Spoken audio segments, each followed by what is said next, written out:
Hi, this is Audrey Blair, and you're listening to the Change is Hard podcast, episode 21.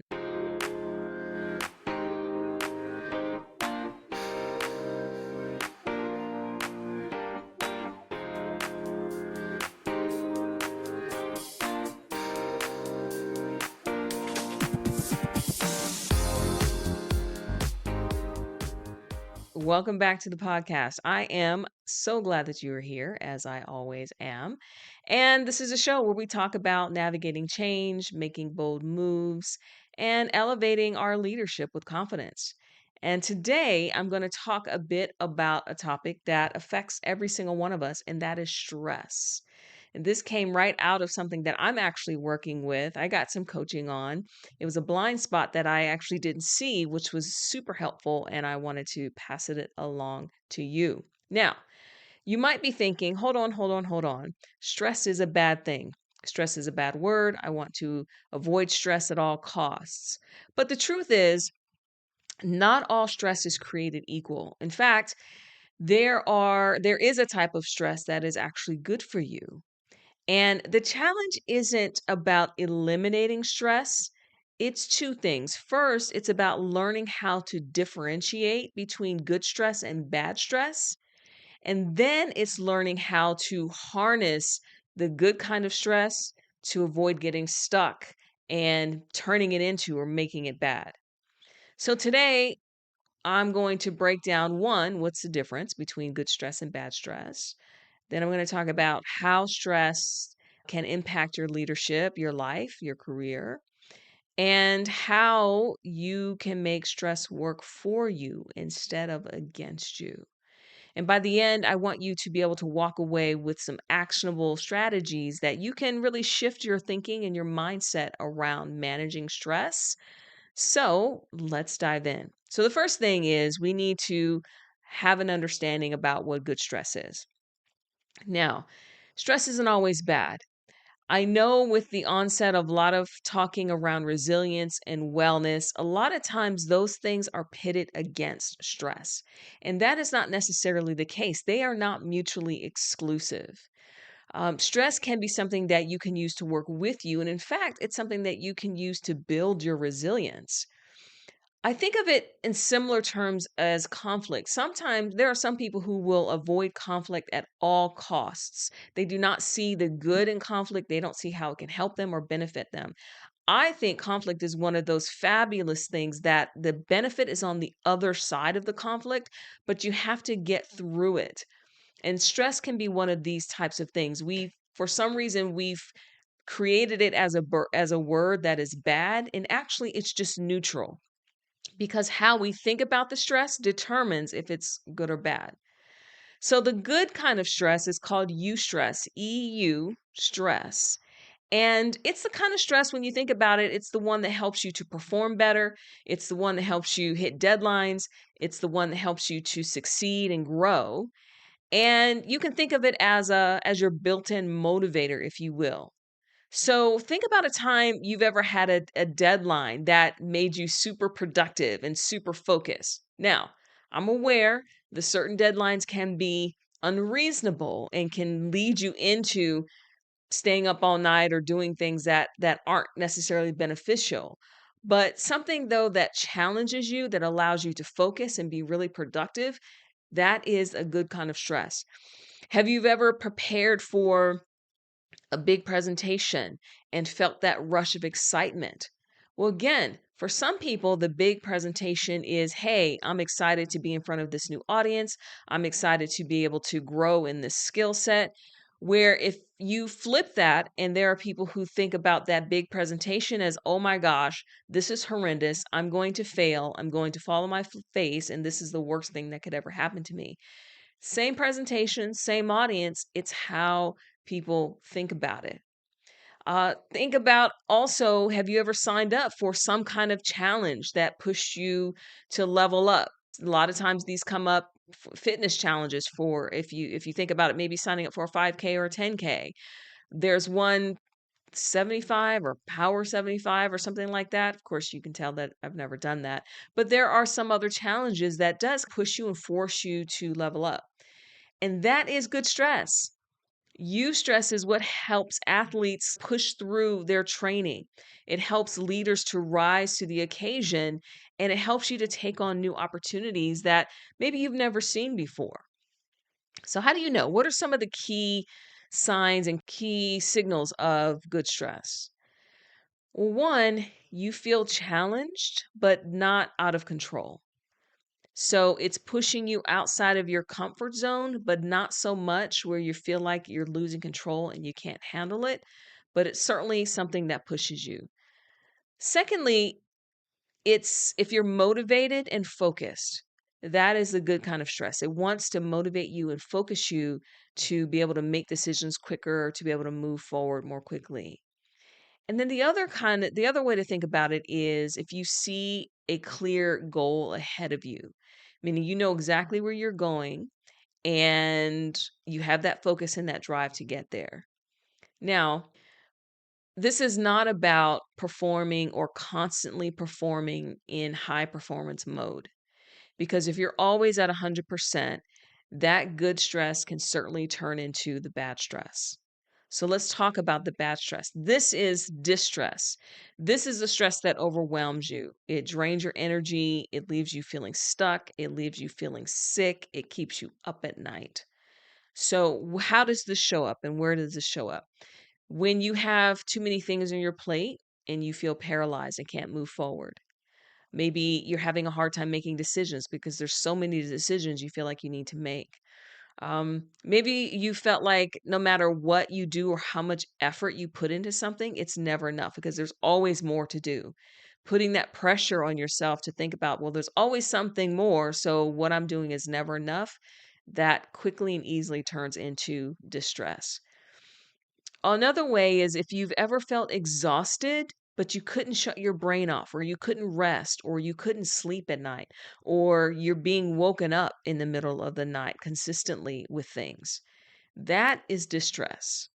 And unlike eustress, which fuels productivity, distress can cripple you and can damage your health and it can burn you out.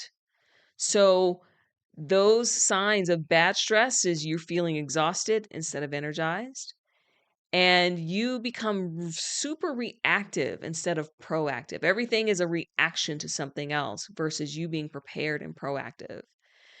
And the other thing that shows up with this is that you're anxious or irritable or simply just mentally drained. And if this goes unchecked, this stress is what leads to burnout. This is what leads to decision fatigue and even health problems. So, how do you prevent the good stress from turning into bad stress? All right. So, let's talk about how do we manage this and how do we think about it? What are some strategies around it? Well, the first thing, as I talked about already, it's how you think about it. And that comes down to reframing your stress. Instead of thinking, I'm so stressed, you can look at it as a way that, oh, this is challenging me. This is pushing me to grow. This is helping me to elevate and taking me to another level. And this is the one where I was having a little bit of a blind spot is that I was seeing my stress, the challenges that I'm experiencing and elevating my business and growing my business and some of the things that I now know that I need to do. I was turning that and using that stress as bad stress. And here is where it came from was something super old. I was equating it to the stress I used to feel when I was working in corporate. Now, I wasn't always stressed. I was fortunate. I loved my jobs. I had great opportunities, but there are times when things are highly, highly stressful. And I knew that when I left corporate, in my mind, I thought I don't ever want to experience that again. The problem is what I started doing was just avoiding stress at all costs, which you can't avoid stress and grow at the same time. It just doesn't happen. And so I had to really get attention on that blind spot and be able to now start thinking about and reframing what's going on with me, reframing my stress as is this good stress or is this bad stress?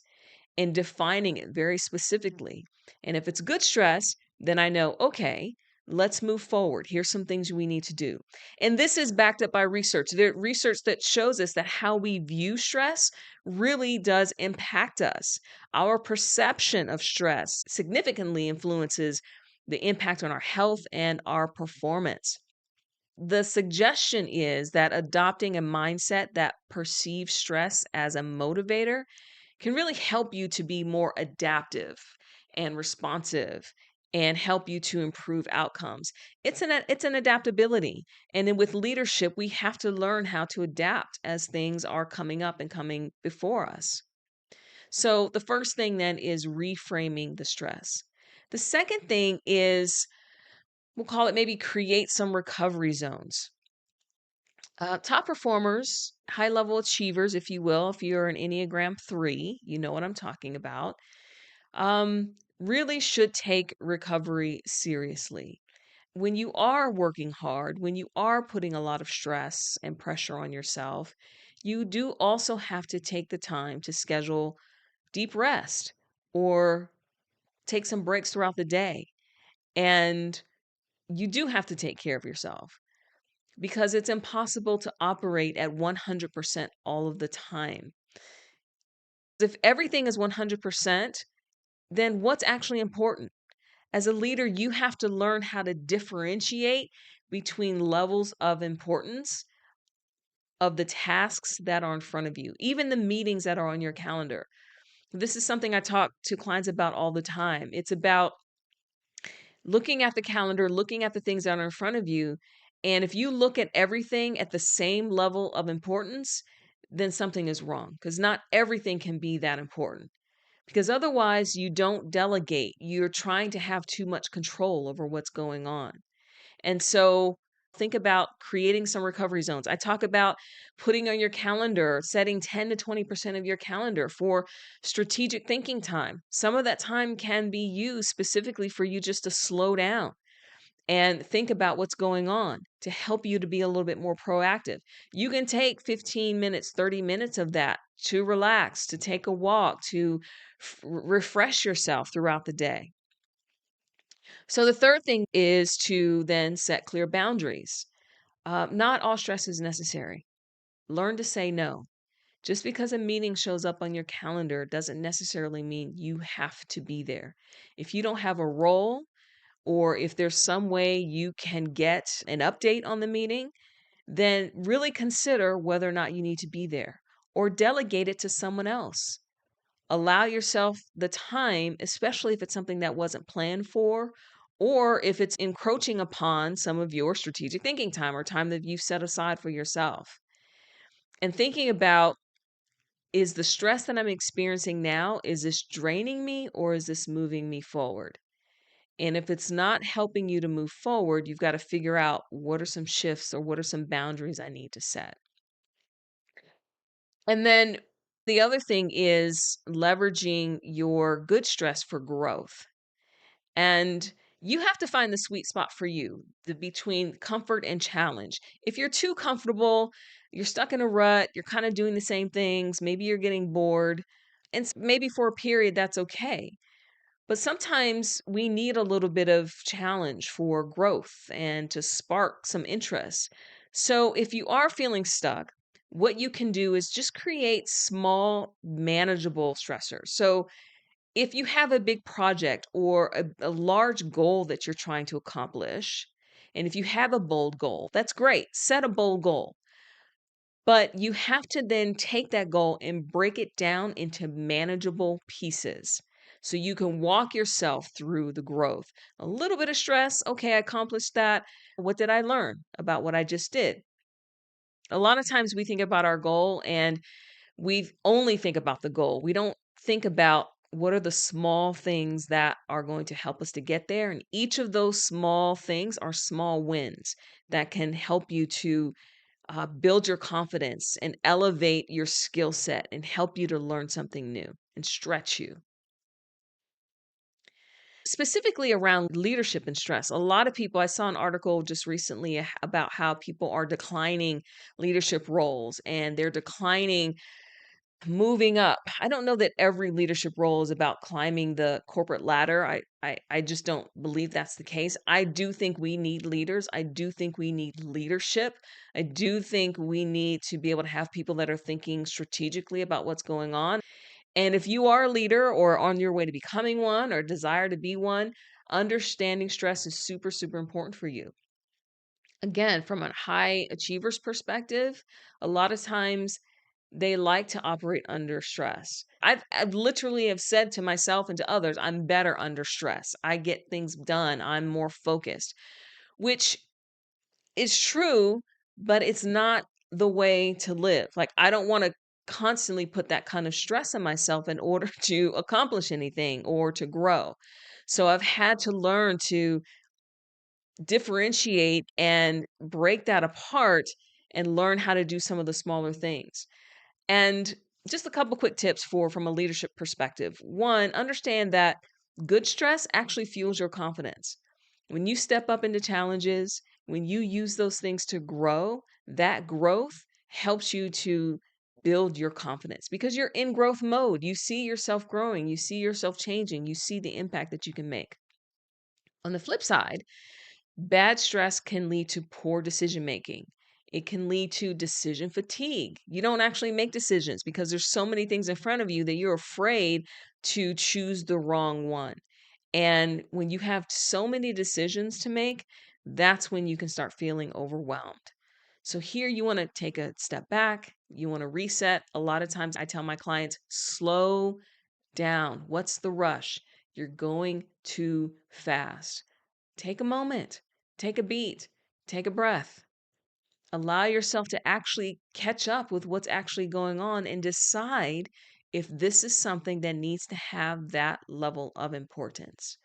And once you do that, then it doesn't become so overwhelming. The other thing, if you're leading people, is that your team takes their cues from you. You can tell them all the things that you want, but they're watching you. And if you're constantly stressed, either they will also be stressed or they're going to want to avoid stepping into leadership because you're not setting a great example. And if all they see is leadership equals stress, then there goes your succession plan. There goes your opportunity to help to develop someone, to help them to grow and achieve things.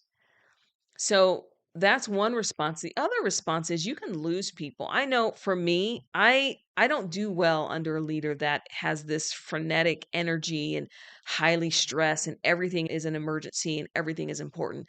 I personally do not respond well to that. And I have an opposite reaction to that. When that's in front of me, I tend to slow way down because I don't want that kind of stress around me. And so your people will respond to that stress. Some of them will absorb it and become more stressful. Some of them will run the other way. And you don't want to do that. So you want to ask yourself, how am I managing the stress? And what example am I setting? How am I helping my team to move things forward if I'm constantly stressed? All right. So we've covered a lot about stress. And just as a quick recap, good stress, eustress, pushes you forward. It helps you to grow, helps you to perform, it helps you to improve. Bad stress holds you back. It drains your energy, damages your health, leads you to burnout. And this is probably the most important thing is that you actually have a say and can control some of your stress by simply thinking about it differently. You can ask yourself, is this good stress? Is this bad stress? You can see if it's something you need to shift away from or something you can lean into. And you do that also by creating and setting clear boundaries and using it strategically. Sometimes stress is the best thing for a situation. Put a little pressure on it, put a little stress on it to help it to move forward. But you cannot overuse it. You have to be strategic with yourself, your energy, how you apply it to your team, how you apply it to projects, and how you use it to influence others around you. So, my challenge for you this week is to look at your stress differently. What's one thing that's causing you stress right now? Can you reframe it as a challenge instead of a burden? And if it really is bad stress, what is one small shift that you can make to manage it? Whether that's delegating it, whether that is lessening the importance of it, whether that is letting go of some of the control around it.